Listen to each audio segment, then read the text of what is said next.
Les ondes de Limo. Osez la curiosité pour votre bien. Anne-Sandrine Di Girolamo.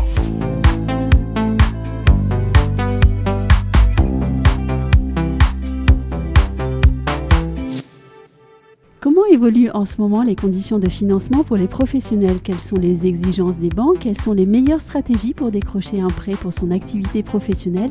Pour répondre à ces questions, j'ai le plaisir de recevoir Patrice Binet, courtier en prêt professionnel et responsable de la région Sarthe, Anjou, Maine, Centre chez Finance Conseil. Bonjour Patrice Binet. Bonjour. Brièvement et à titre de rappel, quels professionnels accompagnez-vous et puis aussi sur quel type de projet portez-vous vos efforts et votre expertise ? J'accompagne une clientèle de professionnels assez riche puisque je peux intervenir sur le marché du commerce, de l'artisan, des professions libérales, l'industrie.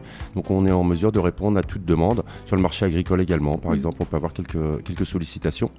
Et sur les demandes portent particulièrement sur la création d'entreprises, la reprise de fonds de commerce, l'achat de parts, de la croissance externe, du financement d'immobilier d'entreprise, l'installation agricole. Donc on est en mesure de répondre à toute demande pour lesquelles nos clients nous sollicitent. C'est assez large ? C'est très très large et c'est aussi ce qui fait l'intérêt de notre métier, c'est de passer d'une industrie à un petit fromager et à un plombier ou un chirurgien dentiste. J'entends dans vos réponses qu'il faut aussi une grande capacité, une bonne connaissance en fait d'un tissu économique, des besoins aussi des professionnels, des commerçants, des artisans, des entreprises. Oui. Tout à fait. C'est vrai que chaque activité a ses spécificités sur la gestion de la trésorerie, avec une activité qui peut être saisonnière, avec des besoins de stock, parce que c'est un commerçant qui a un magasin de vêtements, on aura besoin de financer son stock, un médecin aura besoin de financer ou un chirurgien dentiste des appareils spécifiques. Donc nous, effectivement, on s'adapte à toute activité et à la typologie des clients. À quel moment faut-il, quand on est un entrepreneur, consulter le courtier ? Alors je pose la question avec le sourire, évidemment. Oui. À quel moment ? Ça peut être même une erreur que font les gens, on pourra en reparler, mais les clients, nous on leur demande de nous consulter presque en amont du projet, puisque c'est nous qui allons un peu définir avec ce client le plan d'action. Pour porter sa demande de financement et souvent en relation aussi avec leurs conseils, qu'ils soient experts comptables, avocats, pour pouvoir présenter un dossier en banque qui va correspondre un peu à l'attente des banques pour pouvoir bénéficier d'un financement. Et oui, alors vous avez parlé quand même de plan d'action et d'un dossier qui doit être, je dirais, bien ficelé. Oui. Et ça, c'est important. Très, très bien ficelé. Parce que c'est avec l'expérience qu'on a.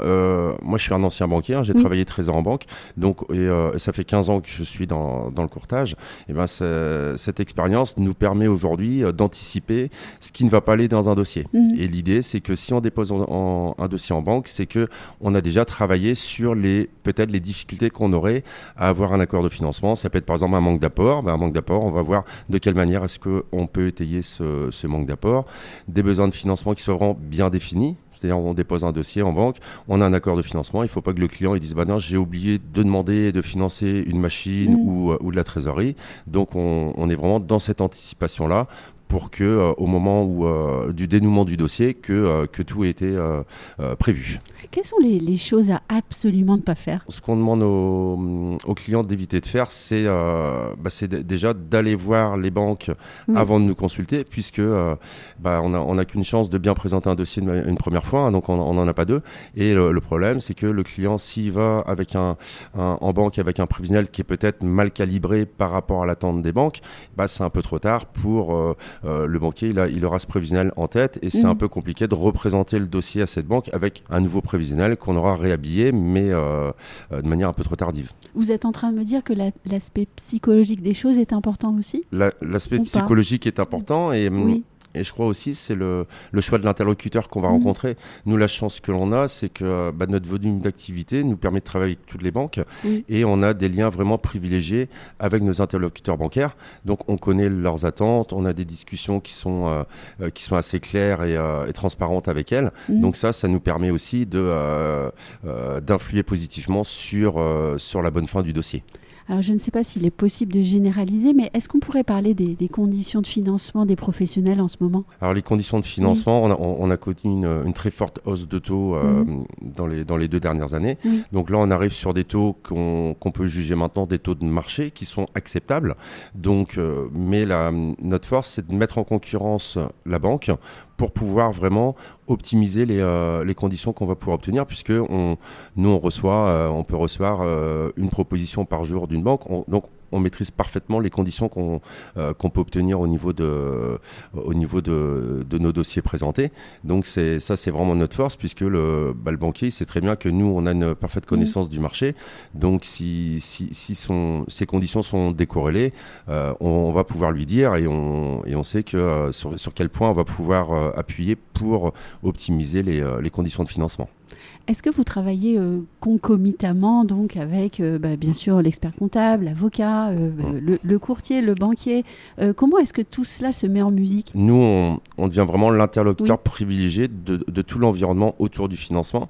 Donc effectivement, quand le client nous mandate pour la recherche de son financement, on devient l'interlocuteur unique. Le banquier ne va jamais appeler le client, ça passe par mon intermédiaire. S'il y a besoin d'éléments complémentaires comptables, je peux me rapprocher du comptable. S'il y a besoin d'éléments juridiques, je me rapproche de l'avocat. Et le client, lui, on le décharge de toute cette partie-là. J'ai une dernière question. Vous êtes responsable de la région Sarthe-Anjou-Maine Centre chez Finance Conseil. Oui. C'est une région de cœur en fait pour la marque Finance Conseil, c'est ça ?